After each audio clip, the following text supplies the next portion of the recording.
calculation of velocities of the rigid body. When you say velocities, it may mean angular velocity, it may mean linear velocity. When you say angular velocity, this is for the body. When you say linear velocities, it is for a point in the body.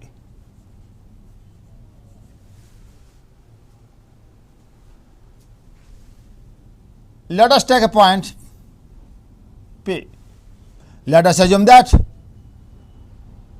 velocity of any other point, say center of mass, is given as Vc is given.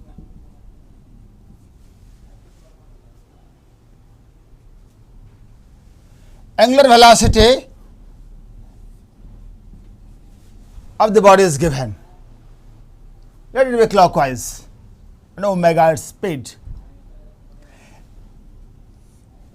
And the distance between the point and the second point, whose velocity is given, here it is center of mass. For the sake of simplicity, be r. How to find the velocity of this point P?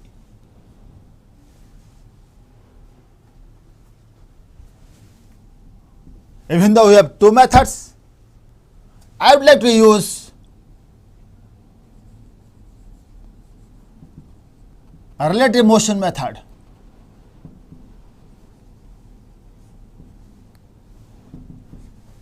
With this method, we can use Galilean transformation of velocity, which states that velocity of P with respect to C, with respect to this point, can be written as velocity of P minus velocity of C. Velocity of P we want, therefore you pull it to left hand side. Velocity of C is given, that is added with velocity of P with respect to C. Velocity of P with respect to C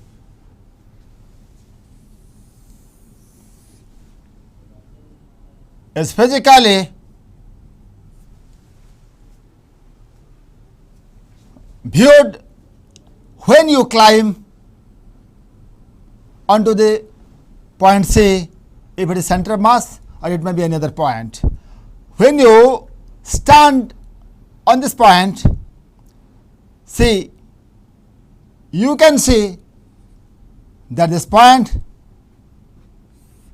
moves perpendicular to the line joining these 2 points, that is PC,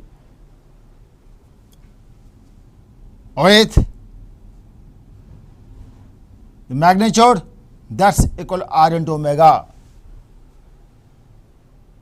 because angular velocity of the rigid body is defined as the relative velocity between these 2 points upon the distance of separation, as you discussed in the previous context.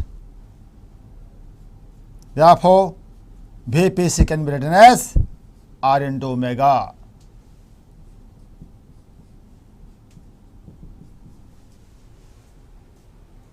So its direction is quite clear. By using equations 1 and 2, we can write the magnitude of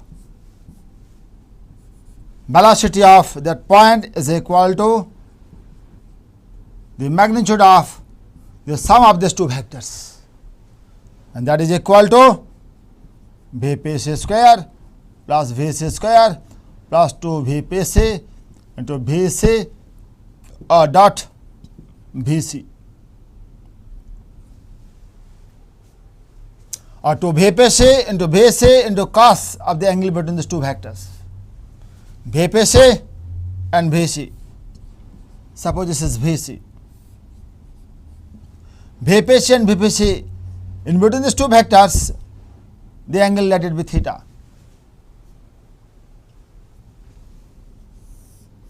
Take the square root of this. So VP can be written as, VPC can be written as R omega. So this is R square omega square plus VC square plus 2 VC R omega cos theta, where theta is the angle between the velocity of the point that is given and the velocity of point P with respect to C.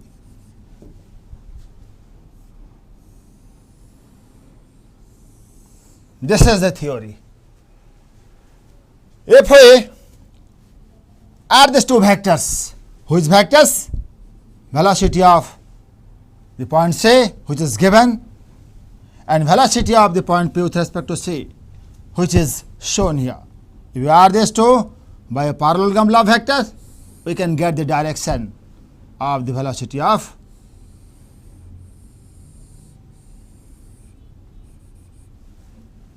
P. This is the velocity of P. So velocity of P is the vector combination, the vector sum of these two velocities, velocity of the point C and velocity of point P with respect to C. That's equal to R into omega. R is the distance of separation between these 2 points. Using this idea, let us solve a problem. As an example, let us take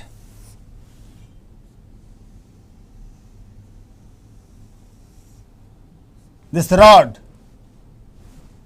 This rod has an angular velocity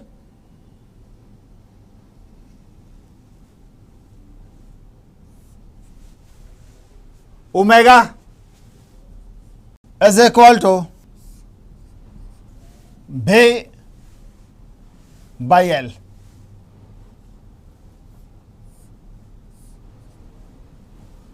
L is,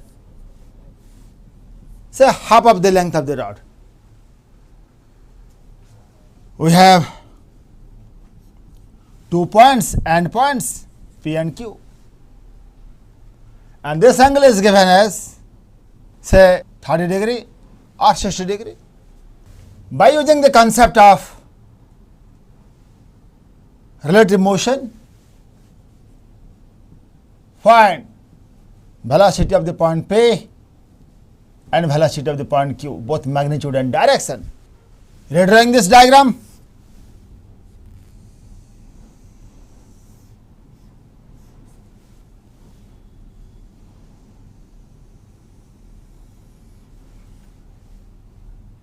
this is the velocity of C, that is equal to V. This is velocity of Q with respect to C must be perpendicular to QC, because the rod is rotating in anticlockwise, and this point P will move with respect to C in opposite direction, having the magnitude L into omega. Its magnitude also is equal to L into omega by relative motion method. This is the velocity of C. Bring this vector and attach here. Bring this vector and attach here. We have 2 vectors, VPC and VC, We have two vectors, VQC and VC. According to the Galilean transformation, Vp is equal to Vpc plus Vc, and Vq is equal to Vqc plus Vc. If you want to calculate the magnitude, Vpc square plus Vc square plus Vpc into Vc, Vpc and Vc, the angle is, if this is theta, this is 90 minus theta. Theta is 30 degree. Therefore, 90 minus theta is 60 degree.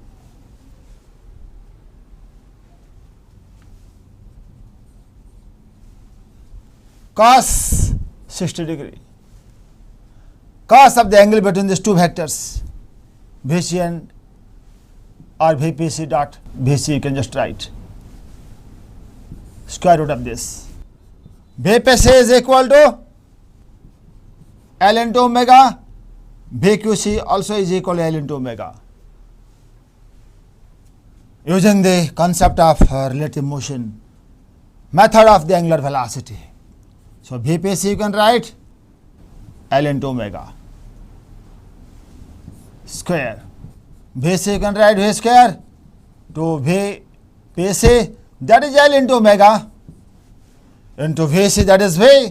The angle between these two, dot product, the angle between these two is, the angle between these two, this two vectors Vc and Vpc is equal to 60 degree, cos 60 degree. But omega is V by L, it's given.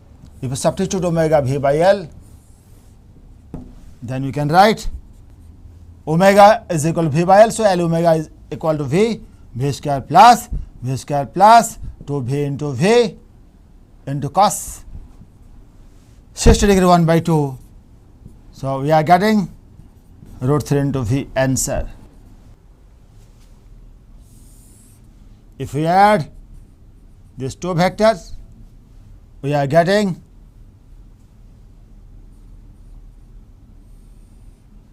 the velocity of the point P,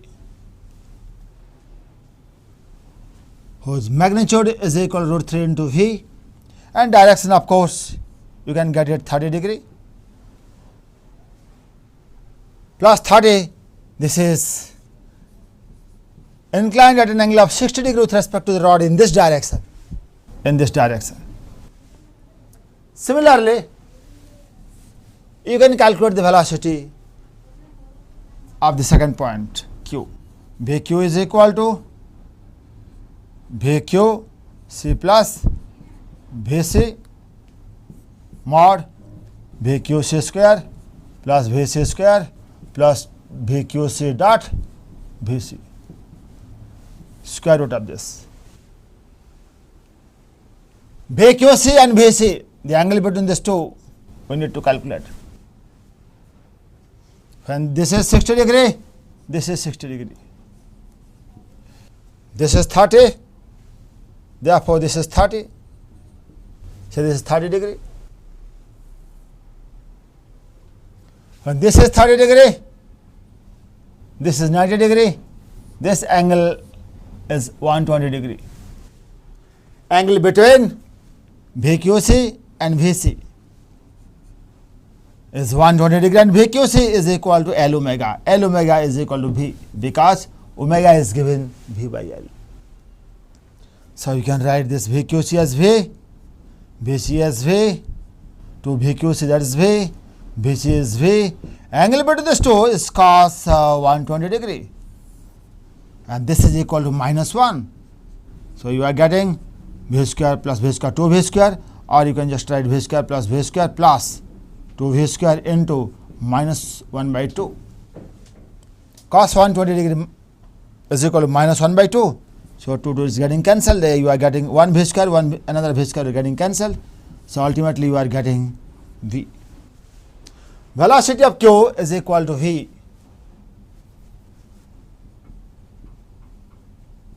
If you add these two vectors, you are getting the vector in this way. Along this direction, Q moves. Along this direction, P moves. And what is its magnitude? Probably this will be 60 degree. That you can calculate. The angle you can calculate physically, and by using this formula, you can calculate their magnitude of their velocities. That's a beautiful problem. Next section is calculation of acceleration. That's more interesting, and we can use the relative motion method. Even though ground frame method also we can use from time to time.